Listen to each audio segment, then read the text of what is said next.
So recently, I got to try out top 3 speakers from top 3 different brands, and I decided to buy one of them. Now, the considerations were the Arendal 1528 bookshelf speakers that I absolutely love, as you guys may know, the SVS Tower speakers that I just reviewed, and then the Monitor Audio 106Gs behind me.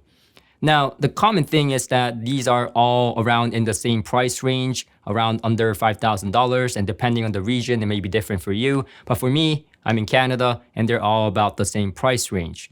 Now, when it comes to the other thing is that they're either a larger bookshelf speaker or a slim tower. And if you see the One Bit podcast that I did with Sean Fowler recently, I talk about this with him where I find that the sweet spot is a bigger bookshelf speaker or a slim tower. And what I mean by a sweet spot is like, if you want a tower, right? If you want that big sound, big bass from a tower, well, you need a larger room. And if you are in a smaller room, then you kind of compromise on the sound staging, which bookshelf speakers are great at. So finding that middle ground where you get that dynamics, but also the sound staging and imaging, I think that is what I'm looking for with these top 3 choices. Now the question is, which of these 3 am I going to buy and why?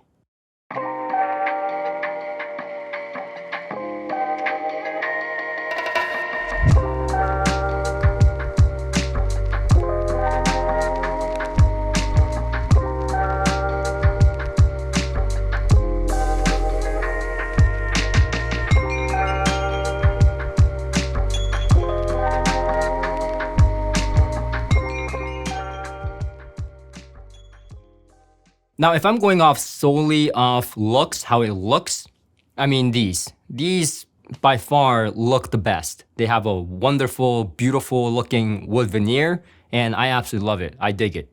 Especially versus the Arendal's more plain jam, kind of industrial looking kind of speaker look.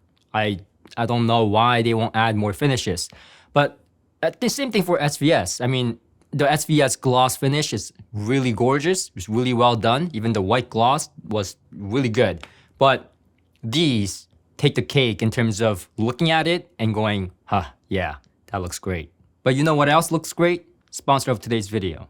This is the new Anker Prime portable power bank, and it's an absolute beast for its relatively small size. With 27,650 milliamp battery life, 250 watts multi-device fast charging, and a smart screen that displays all the useful information in real time. Talking about smart, this power brick also comes with a smart app that has super cool features like optimizing your battery life or sounding an alert if you misplace it, which is perfect for business trips, and this is why I always have this with me, because I have a lot of camera gear to keep charged. And talking about keeping things charged, I always take this with me as well. This is the GON technology that drastically improves performance and efficiency versus silicon, as some of you may know, for a faster charging in a more compact, smaller size. I mean, it's insane. This small charger supports a maximum of 140 watts with either of the USB-C ports.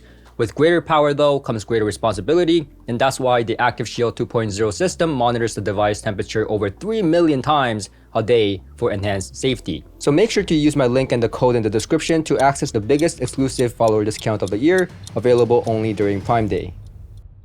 Driver technology on all these speakers are fantastic. These are 3-way speakers, so it has a tweeter, it has a midwoofer, and it has a bass driver. Now, when it comes to the high frequency, it's taken care of by the pleated diaphragm or micro-pleated diaphragm, whatever they want to call it. It's basically an AMT tweeter. And then it has the mid-range driver, which is interestingly a 3-inch mid-range driver and is very close to the tweeter. And that actually is a great thing, like how the tweeter is very close to the midwoofer.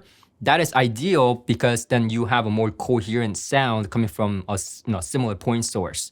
So we're seeing more and more of that. We saw it on the Arendal speakers as well. And again, these drivers are very special because they're designed in-house. Monitor Audio is known for their engineering and designing their own drivers. And you see like these little kind of hexagonal shapes on the driver, and that's essentially to help with the cone breakup.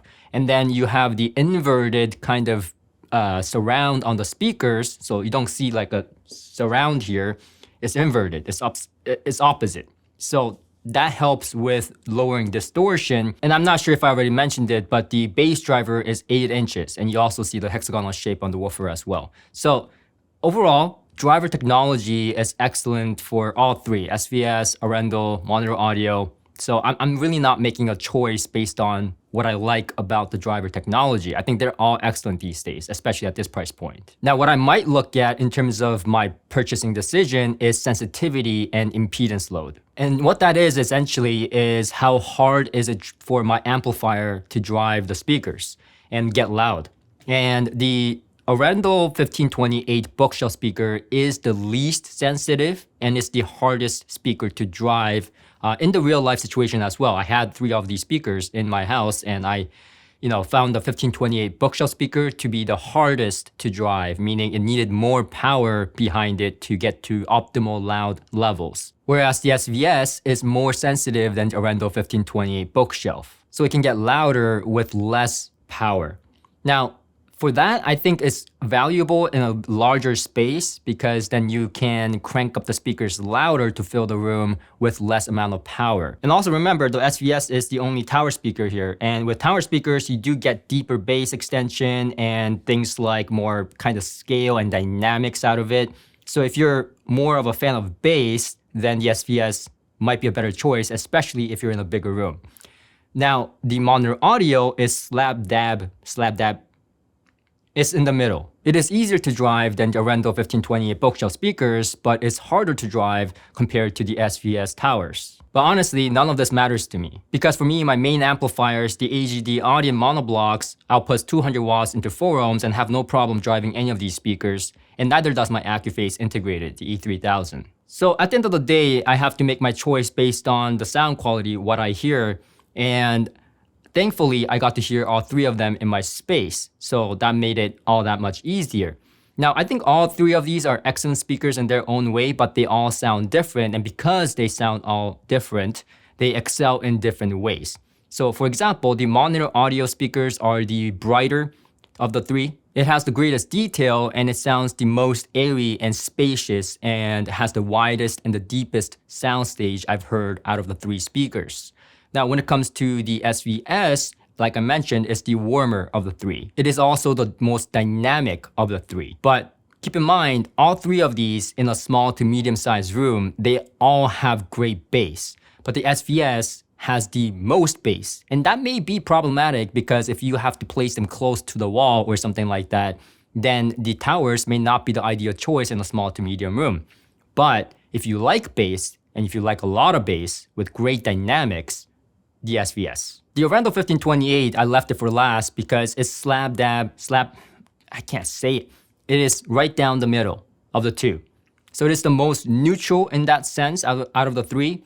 It is the most balanced, so it is not as bright as the monitor audio, but it's also not as airy sounding as the monitor audio. It is not as warm sounding as the SVS, but it still has good bass capabilities. It's a little bit more bassy than the monitor audio, and it has, again, more of that balanced sound signature. So to summarize, monitor audio, the brightest, Arendal 1528 bookshelf speaker, neutral, SVS, warmer. Now, with this type of sound signature differences, there is going to be a evident difference when it comes to listening levels. So when it comes to monitor audio, I find it to be the best out of the 3 at low level listening. And the reason for that is because you hear more detail, right? And the space, the sound staging, and you still get that good bass texture from the monitor audio at lower volumes. So out of the 3, I found it to be the most excellent at low volumes. Whereas the SVS, like I mentioned in that review, you need to crank it up a little bit to get that oomph and get that a little bit more sparkle on the top end. So at lower volumes, it sounds a little bit subdued. So not the best for lower volumes. But again, monitor audio at cranking volumes can be a little bit bothersome to the ear because of all the detail and the overall a little bit more lifted up nature of the sound. But that also depends on how much you like to crank it up. I like to crank it up quite a bit once in a while. Now again, I left the Arendals for the last because they are right in the middle. They are decent at lower volumes, but not necessarily better than the monitor audios. And at louder volumes, they are just as good as the SVS, but with less dynamics. So it's not as good at loud volumes as the SVS. So Arendal I found to be great at mid volume, low volume, and high volume. It is the best middle ground for me. So if it's not obvious by now, I'm buying the Arendals, and that's because I like the overall more balanced sound signature. It's like the middle sweet spot. And especially with the gear that I have, like the HD Audience or the Accuface E3000, it sounds best with it in my room. But I can easily cater the sound of the monitor audio with a amplifier like the Live Harmony Monoblocks to sound a little bit more relaxed and a little bit more richer sounding while retaining that airy kind of presentation. So it really depends on what kind of amplifier you have and what you're willing to pair with the speakers. Because like I said, all three of these can sound excellent depending on how I cater it. I can cater it towards the monitor audio, my setup, or I can cater it towards the SVS, or I can cater it towards the Arendals. For example, the SVS, I mentioned in my review of the SVS that the Hagel integrated amplifier, the H400, sounded really good. And truth be told, if I pair all of these speakers with their matching amplifier, the one that sounds the best with it, then they all sound equally as good. So in the best case scenario, given that they are all having their best time in the world with their favorite amplifier behind them, well, personally, I feel that the dynamics of the SVS is the highlight. The monitor audio is that airy soundstage, the spacious presentation, and the Arendals is the kind of like the middle ground. Again, has good sound staging, has good dynamics, but again, not as dynamic as the SVS and not as airy and spacious and detailed as the monitor audio. And this is kind of obvious, but for those that want to hear it, the mid-range, the vocals, they sound sweet. All three of them sound excellent with vocals, instruments, they have great instrument separation. They're all equally great. I would say overall, the sound signature still follows. So in the mid-range, I would say the monitor audio has the least kind of thicker sound, and then the SVS has the most thick mid-range, and then the Arendals kind of in between. So if you want the more thicker sound, SVS, if you want a little bit more of a thinner, more detailed-oriented mid-range monitor audio, somewhere in between, that's the Arendals. So that's pretty much it from me. I hope this video was helpful and entertaining, and if it was, click that like button and subscribe for more videos like this, and I'll see you guys on my next journey. Until next time.